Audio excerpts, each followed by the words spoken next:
दोस्तों, आज मैं आपको गरीब लड़की नेल आर्ट वाली कहानी सुना रही हूँ। ये कहानी सलोनी की है। सलोनी अपनी माँ और भाई के साथ एक बड़े शहर में रहती थी। वो बेहद गरीब थे। उसकी माँ अक्सर बीमार रहा करती थी और बिस्तर पर ही रहती थी। उसके पिता का बहुत पहले ही एक बीमारी से निधन हो गया था। अब सलोनी ही अपना घर चलाती थी। इसके लिए वो एक ब्यूटी पार्लर में साफ सफाई का काम करती थी।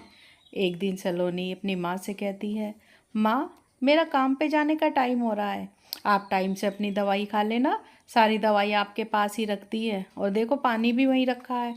ये कह के सलोनी पार्लर चली गई। वो पार्लर माधुरी का था। माधुरी बड़ी ही तेज और गुस्सैल स्वभाव की थी। वो सलोनी से पूरे पार्लर की साफ सफाई, पोछा और एक एक चीज़ साफ करवाती थी और उसको बस 1500 रुपये ही देती थी। माधुरी नेल आर्ट भी करती थी। नेल्स को कैसे सुंदर बनाया और कैसे सजाते हैं, ये सब वहीं होता था, जिसे देखकर सलोनी भी खुश होती थी। उसका मन भी करता था कि वो भी नेल आर्ट करे। असल में सलोनी ड्राइंग में बहुत बढ़िया थी और तरह तरह की ड्राइंग बनाया करती थी। तो वो चाहती थी कि वो भी नेल आर्ट करे, पर माधुरी ने उसे कभी ऐसा करने का मौका ही नहीं दिया। एक दिन फिर से सलोनी माधुरी से कहती है, दीदी, क्या आप ये आर्ट मुझे भी सिखा दोगी? मुझे ये बेहद पसंद है। मेरा बड़ा मन करता है नेल आर्ट करने का। सिखा दो ना दीदी। माधुरी, अरे चल चल, तू क्या करेगी ये सब सीख के? अरे जिसके लिए तुझे यहाँ रखा है बस तू वही कर, वही अच्छा है तेरे लिए। आई बड़ी नेल आर्ट करने वाली, चल जल्दी से सारे शीशे अच्छी तरह साफ कर दे। पहले गीले कपड़े से साफ करना और फिर सूखे कपड़े से। माधुरी थी ही ऐसी। उससे सब दुखी थे, उसके कस्टमर भी और उसके घर वाले भी। एक दिन उसका पति उससे कहता है, अरे माधुरी, जरा इस शर्ट पे प्रेस तो कर दो। माधुरी, अरे अरे, आप खुद ही नहीं कर सकते? देख रहे हो ना, मैंने नेल्स पर नेल आर्ट करवा रखा है। वो खराब हो जाएगा ना बाबा ना, मैं नहीं कर सकती। उसका पति, ओफो, रोज का तुम्हारा यही नाटक है। अरे तुम ये नेल आर्ट करती ही क्यों हो, जब तुम्हें पता है कि तुम्हें घर के काम भी तो करने हैं। अब तो मैं इन सब से बहुत तंग हो गया हूँ। माधुरी की सास आई तभी, अरे बहू, मेरे लिए जल्दी से नाश्ता बना दे, उसके बाद मुझे दवाई खानी होती है। वैसे ही नाश्ते में देर हो गई है। माधुरी, क्या नाश्ता? पर माँ जी, मैं तो नाश्ता नहीं बना सकती। अरे मेरे नेल्स खराब हो जाएंगे। अच्छा माँ जी, ऐसा करिए, आप स्वयं ही बना लीजिए ना। और हाँ माँ जी, मेरे लिए भी बना देना, फिर मुझे जल्दी से अपने पार्लर भी तो जाना है। उसकी सास, हे भगवान, ये ऐसे रोज रोज का यही इसका काम है। अब रोज ही मुझे खाना बनवाने लगी। मैं तो कहती हूँ टूट जाए इसके ये सारे के सारे नेल्स। ऐसी बहू से तो भगवान ही बचाए।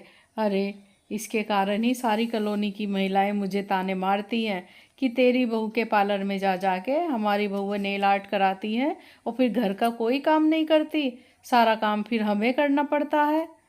उधर सलोनी पूरे दिन पार्लर की साफ सफाई के बाद शाम को ही अपने घर पर जाती थी और घर जाते समय वो कुछ ज़रूरी चीज़ें जैसे सब्जी, तेल, आटा वगैरह ले जाती थी और फिर घर जाके सब्जी काट के फिर खाना बनाती थी। खाना बना के अपने माँ और भाई को खिला के फिर वो खुद खाती थी। यही उसका रोज का काम था। फिर सुबह जल्दी उठ के सारा काम निपटा के फिर पार्लर जाती थी।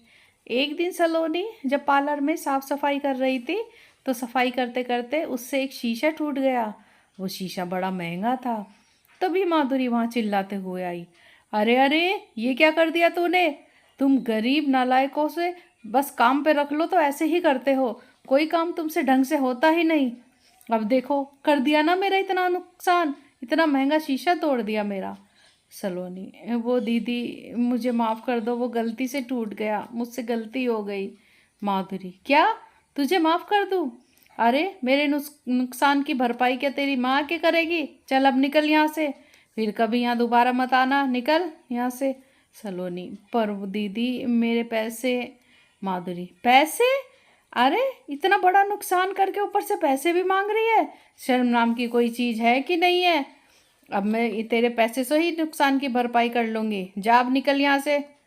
सलोनी, दीदी ऐसा मत करिए, मेरे पैसे तो दे दीजिए, मेरी माँ बीमार है, उनकी दवाई लानी होती है, मैं अब कहाँ से उनकी दवाई लाऊंगी? सलोनी बहुत रोई, गिड़गिड़ाई माधुरी के आगे, पर माधुरी ने उसकी एक नहीं सुनी और उसे वहाँ से धक्के देकर निकाल दिया। अब तो सलोनी की नौकरी भी गई और उसकी सैलरी भी गई। सलोनी खूब रो रही थी और रोते रोते ही वो अपने घर पहुंची और अपनी माँ से सारी बातें बताई। उसकी माँ कहती है, कोई नहीं बेटा, तू दुखी मत हो, भगवान ने जो हमारे लिए सोच रखा होगा वही होगा बेटा। फिर खाना बना के अपने माँ और भाई को खिला के सलोनी भी सोने चली गई। सपने में सलोनी देखती है कि वो एक जगह बैठकर लोगों की नेल आर्ट कर रही है और खूब सुंदर सुंदर डिजाइन बना रही है। सुबह जब वो उठी तो उस अपने सपने के बारे में सोचने लगी। वो सोचती है, अगर मैं ये नेल आर्ट का काम शुरू ही कर दूँ, पर इसके लिए सामान भी तो चाहिए होगा ना। फिर अचानक उसे याद आया कि उसने कुछ पैसे बचा के रखे थे। सलोनी ने वो पैसे लिए और उनसे नेल पेंट, ग्लिटर, ब्रश, जो भी सामान नेल आर्ट के लिए लगता था वो सब ले आई। और फिर माधुरी के ब्यूटी पार्लर के सामने ही वो एक कुर्सी और एक टेबल लगा के बैठ गई। उसने सारा सामान उस टेबल पे रख दिया। सबसे पहले उसने अपने ही नेल्स पर बढ़िया सी आर्ट की ताकि उनको देखकर लोग आए।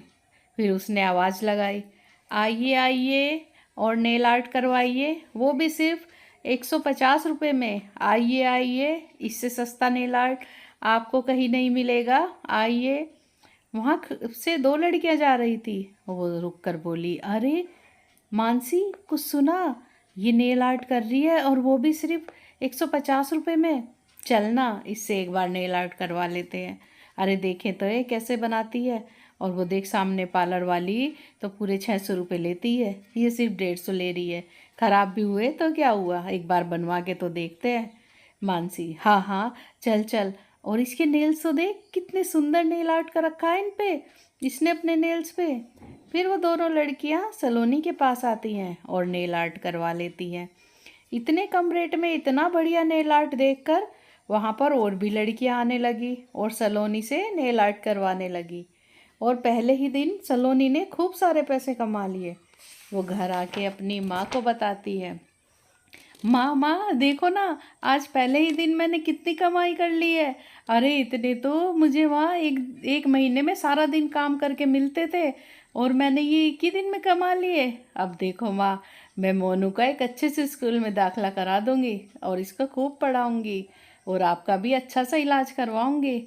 उसकी माँ, अरे वाह मेरी बच्ची, भगवान करे तू खूब तरक्की करे, खूब आगे बढ़े। फिर अगले भी दिन उसकी खूब कमाई हुई और अब तो कमाई रोज़ की रोज़ बढ़ ही रही थी। उधर माधुरी के जो कस्टमर थे वो भी अब कम दाम और अच्छे काम के चक्कर से सलोनी के पास ही आने लगे। सलोनी सबका अलग अलग और सुंदर सुंदर नेल आर्ट करने लगी। धीरे धीरे पूरे शहर में उसकी चर्चा होने लगी और सभी लोग सलोनी के पास ही नेल आर्ट करवाने आते। शहर में वो गरीब नेल आर्ट वाली के नाम से फेमस हो गई और कमाई भी अच्छी होने लगी। पर फेमस होने के बाद भी सलोनी ने अपने दाम नहीं बढ़ाए। उसने अभी भी 150 रुपये में ही रेट रखे हुए थे। दोस्तों, अगर आपको ये कहानी पसंद आई हो तो like, share, comment and subscribe ज़रूर करें। Thanks for watching.